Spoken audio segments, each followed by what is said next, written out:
साईं असांजो हिकिड़ो दोस्त आहे, उहो जॾहिं जनाज़े सां गॾु हलंदो आहे त अशआर पढ़ंदो आहे। इन जे लाइ छा हुकुम आहे, इहो पढ़णु सही आहे या ग़लति आहे?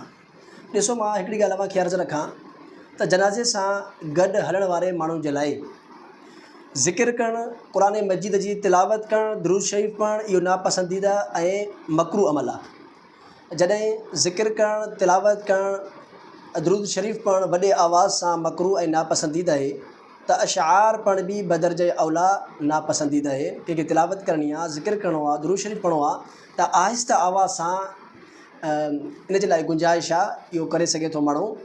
लेकिन अशआर पढ़णु वॾे आवाज़ सां इहो इंतिहाई नामुनासिब अमल आहे। बाज़ माण्हू खे ॾिठो वियो आहे नात पढ़ंदा आहिनि, बुक हथ में खणी करे नात पढ़ंदा, इहो मुनासिब अमल आहे। अगरि तव्हांखे तिलावत करणी आहे, ज़िकिर दुरूद शरीफ़ पढ़णो आहे, त आहिस्ता आवाज़ सां तव्हां पढ़ी सघो था, इन जी गुंजाइश निकिरे थी।